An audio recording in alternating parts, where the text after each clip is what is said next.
नमस्कार साथियों, आइए सुनते हैं डॉक्टर शिव शर्मा का व्यंग प्रेमालिंगन का जादू।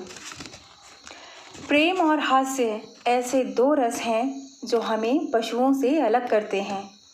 पशु प्रेमियों से क्षमा, लेकिन पशुओं का प्रेम यौनिक अधिक होता है, इसलिए हास्य का तो प्रश्न ही नहीं उठता। मनुष्यों में वसंत ऋतु आते ही प्रेमांकुर फूटने लगता है।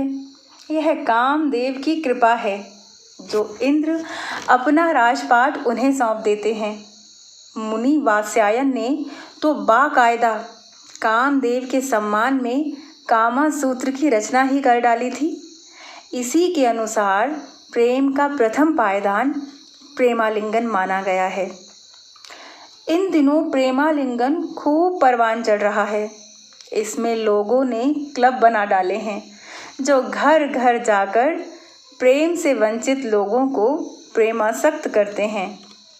राष्ट्रपति ट्रंप इसके प्रतीक बन गए हैं। चुनाव पूर्व कई सुंदरियों ने उन पर हगिंग यानी पप्पी झप्पी के आरोप लगाए थे। यह एक प्रकार की थेरेपी है जो निराश हताश लोगों को प्रेम का डोज पिला देती है।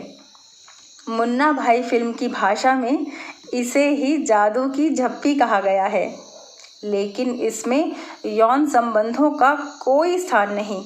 यह शुद्ध सात्विक शारीरिक स्पर्श मात्र होता है। हमारे देश में यह सुकार्य कई कथित संतों ने भी किया है।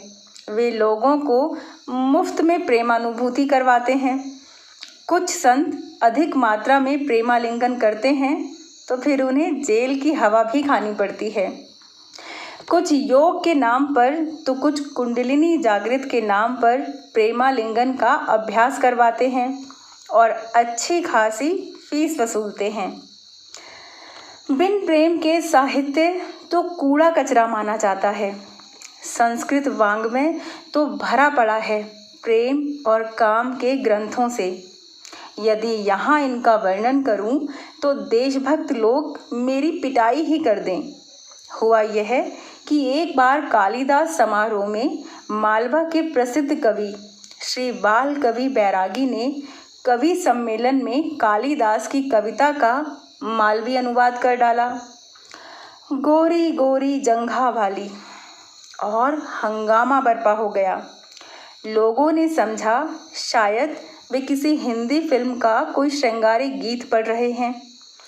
वैसे भी कालिदास श्रृंगार के महाकवि हैं, लेकिन पवित्रतावादियों के लिए वे वर्जित हैं। सौंदर्य के अनन्य उपासक महाकवि कालिदास ने तो यहाँ तक लिख डाला है कि कदम्ब की तरह अलसाती संपुष्ट उरोजों वाली चपल चितवन वाली नारी का प्रेमालिंगन अवश्य करना चाहिए।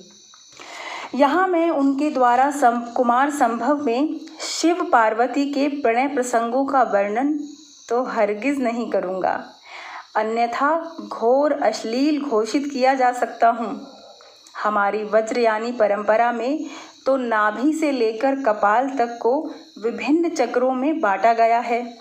इन चक्रों के मधुर मिलन से ही महा आनंद की प्राप्ति की बात कही गई है।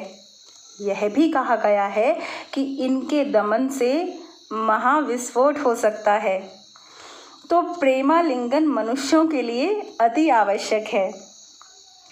एक लवगुरु ने अपनी शोध छात्रा को साहित्य में प्रेम रस विषय दिया।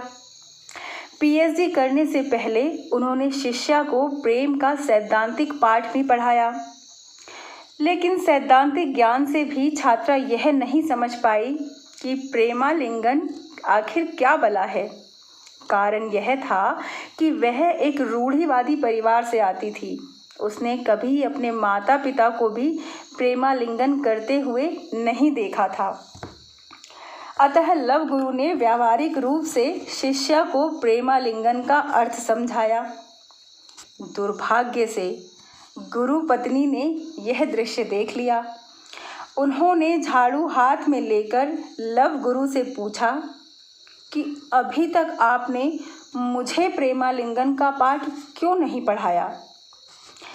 उन्होंने कहा, भगवान श्री कृष्ण परकिया गोपियों से इसलिए प्रणय करते थे कि वह निस्वार्थ होता था। सच्चा प्रेम वहाँ नहीं हो पाता जहाँ रिश्तों का बंधन होता है, अर्थात परिणीता से सच्चा प्रेम होना संभव ही नहीं।